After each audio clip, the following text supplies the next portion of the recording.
dear friends, welcome to my YouTube channel. So hello my dear friends, welcome to my YouTube channel DYT Times. Friends, आप लोगों का जो 10th class का जो 20 दिसंबर 2025 में जो आप लोगों का साइंस का एग्ज़ाम होने वाला है, मैं उसका इम्पोर्टेंट बहुत ही क्वेश्चन लेकर के आया हूँ जो आपके एग्ज़ाम में भिड़ने की बहुत ही ज़्यादा संभावना है। तो चलिए बिना किसी देरी करते हुए इस वीडियो को शुरू आगे करते हैं। और अगर आप मेरे चैनल पर पहली बार विजिट कर रहे होंगे तो प्लीज़ चैनल को सब्सक्राइब करके अपने दोस्तों में भी शेयर कर दीजिएगा ताकि उनका भी मार्क्स अच्छा आ पाए और उनका एग्ज़ाम अच्छा जा सके। तो चलिए इसका पहला क्वेश्चन देखते हैं। तो पहला क्वेश्चन इसका कह रहा है कि समतल दर्पण की फोकस दूरी क्या होगी। तो समतल दर्पण की फोकस दूरी 0 होती है। इसका ऑप्शन नंबर ए सही हो जाएगा। चलिए इसके दूसरे क्वेश्चन की ओर बढ़ते हैं कि दूसरा क्वेश्चन इसका कह रहा है कि किसी वस्तु का अवतल दर्पण द्वारा वास्तविक उल्टा और समान आकार का प्रतिबिंब बनता है तो वस्तु की स्थिति कहाँ होनी चाहिए। तो वस्तु की स्थिति जो होती है वो ऑप्शन नंबर इसका 20 सही हो जाएगा, सेंटर पर यानी कि केंद्र पर रखने पर। इसमें से जो कथन दिया गया है वो सत्य होगा। चलिए तीसरे क्वेश्चन नंबर की ओर बढ़ते हैं। ये सब क्वेश्चन को आप लोग याद कर लीजिएगा, बहुत बहुत बहुत ज़्यादा इंपॉर्टेंट है। चलिए तीसरा क्वेश्चन हमारा कह रहा है कि तीसरा क्वेश्चन में निम्नलिखित में से किसमें प्रकाश सबसे तेज गति से चलता है। तो तेल, पानी, वायु, कागज़। तो इसमें ऑप्शन नंबर सी सही हो जाएगा, वायु में यानी कि हवा में सबसे तेज स्पीड में लाइट चलता है। तो यहाँ पर आप चौथा नंबर क्वेश्चन देख सकते हैं कि एक लेंस की क्षमता -4 है तो उसकी फोकस दूरी क्या होगी। तो इसका सही आंसर हो जाएगा 4 मीटर, -40 मीटर, -0.25 मीटर या फिर -25 मीटर। तो इसका जो सही आंसर हो जाएगा इसका हो जाएगा -0.25 metre. Option number C is the correct option. चलिए इसके आगे का क्वेश्चन हम लोग देखते हैं कि आगे का क्वेश्चन हमारा क्या है। तो आप यहाँ पर देख सकते हैं कि क्वेश्चन नंबर 5 जो कह रहा है कि मानव नेत्र की फोकस दूरी में परिवर्तन का क्या कारण है। तो कॉर्निया, आइरिस, सिलियरी मांसपेशी या पुतली। जी हाँ, इसका सही ऑप्शन हो जाएगा ऑप्शन नंबर सी, सिलियरी मांसपेशी। चलिए इसी के साथ आगे बढ़ते हैं क्वेश्चन नंबर 6 की ओर। 6 कह रहा है कि दूरदृष्टि दोष को डैश है भी कहा जाता है। मतलब यहाँ डैश में इन चारों में से क्या भराएगा। तो चलिए देखते हैं कि चारों में से क्या भराएगा।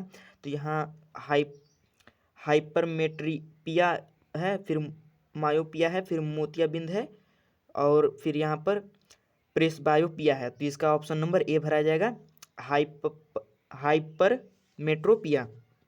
चलिए इसके साथ सातवां क्वेश्चन देखते हैं जो कि सातवां बहुत ही ज़्यादा इंपॉर्टेंट है। इसको आप लोग भी याद कर लीजिएगा। प्रतिरोध का ऐसा मात्रक क्या होता है। तो प्रतिरोध का ऐसा मात्रक होता है ओम।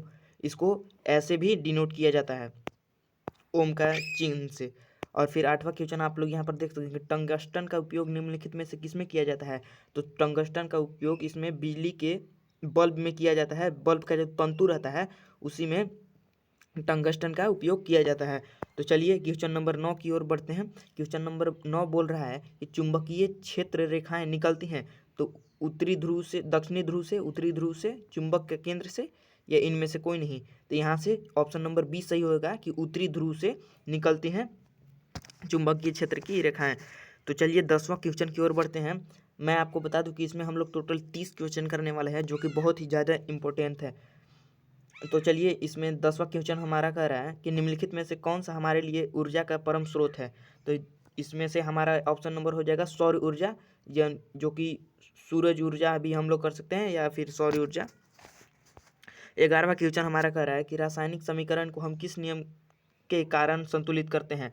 तो यहाँ पर आप देख सकते हैं कि द्रव्यमान संरक्षण का नियम पर हम लोग किसी भी इक्वेशन को हम लोग बैलेंस करते हैं। तो चलिए इसके साथ ही क्वेश्चन नंबर 12 को हम लोग देख लेते हैं कि 12 हमारा इंपॉर्टेंट है बहुत ही ज़्यादा। Fe+CuSO4 यानी कि आयरन और कॉपर सल्फेट को जब हम लोग रिएक्शन कराते हैं तो कॉपर अलग होता जाता है और आयरन सल्फेट बन जाता है।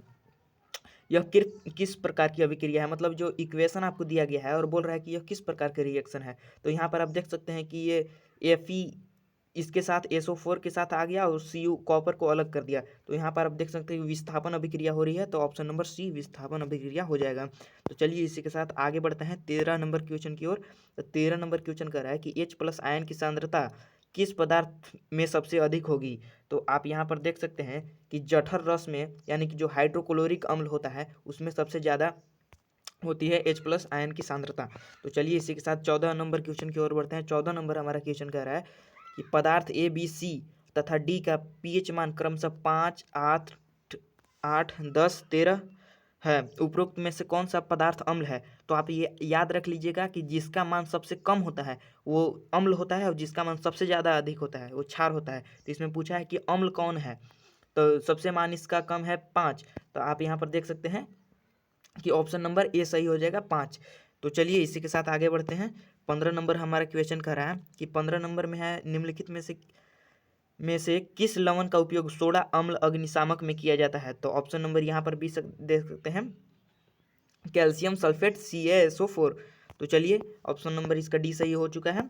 और हम लोग 16 नंबर की ओर बढ़ते हैं। 16 नंबर क्वेश्चन हमारा कह रहा है कि निम्नलिखित में से कौन सा उभयधर्मी ऑक्साइड है, यानी कि जो इसमें से उभयधर्मी ऑक्साइड को आपको बताना है कि कौन सा इसमें सही होगा।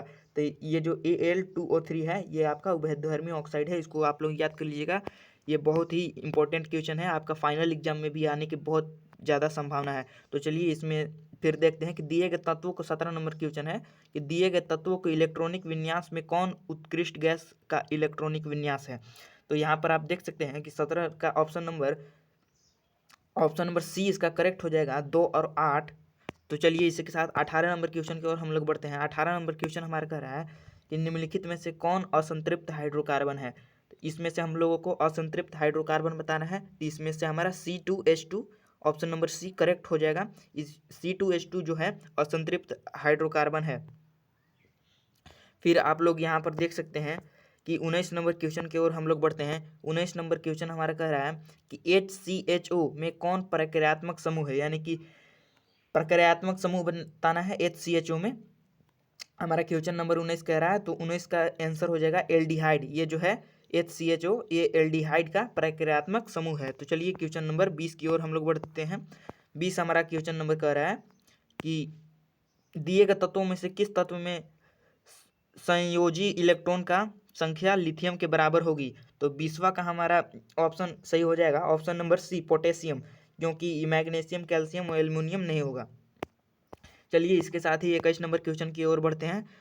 तो अमीबा में किस प्रकार का पोषण होता है? आपको बताना है कि अमीबा में किस प्रकार का पोषण है। ये बहुत ही very very very important question है। तो इसका ऑप्शन नंबर हो जाएगा प्राणी समभोजी पोषण होता है अमीबा में।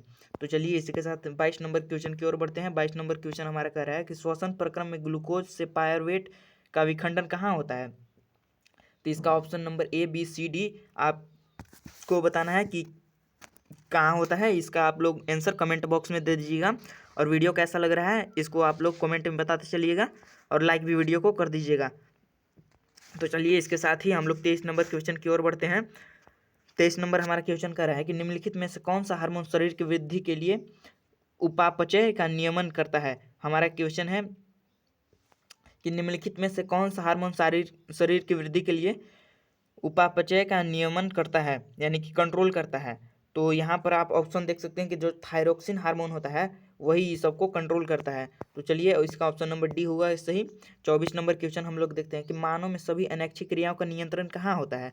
तो मानव में सभी अनैच्छिक क्रियाओं का नियंत्रण जो होता है वो मेडुला में होता है। दिमाग का जो मेडुला वाला पार्ट होता है वहीं पर इसका नियंत्रण होता है। तो आप यहाँ देख सकते हैं कि दिए गए चित्र में किस प्रकार के जनन दिखाया है, यानी कि आपको यहाँ पर एक फिगर दिया गया है, इसमें बताया गया है कि यह किस प्रकार का जनन है।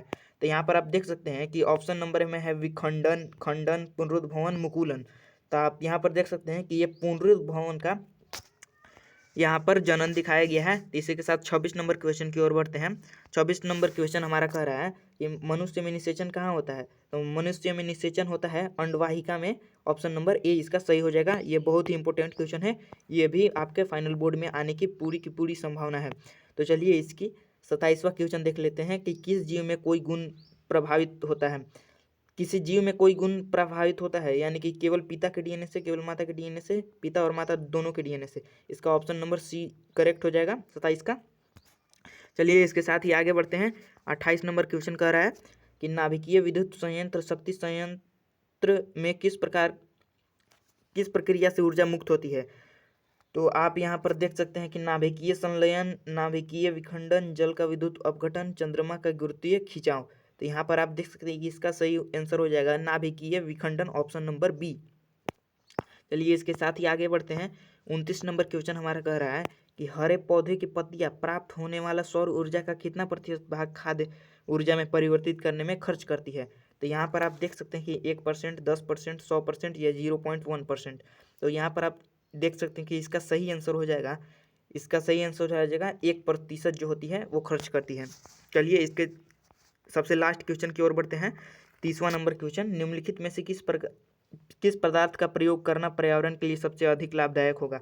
थर्माकोल का डिस्पोजल कप का, प्लास्टिक के डिस्पोजल कप का, मिट्टी का डिस्पोजल कप का, कागज के डिस्पोजल कप का। तो इसका सही आंसर हो जाएगा कागज के डिस्पोजल कप का। तो उम्मीद करते हैं कि आज का ये वीडियो पसंद आया होगा, तो प्लीज़ अपने फ्रेंड्स में भी शेयर करिएगा ताकि उनको भी पता चल सके कि कैसे कैसे इंपॉर्टेंट क्वेश्चन आने वाला है। मैं आपको 100% करा दिया हूँ, श्योर रहिए आप, आपका एग्जाम में बहुत बढ़िया मार्क्स आएगा। तब तक के लिए धन्यवाद।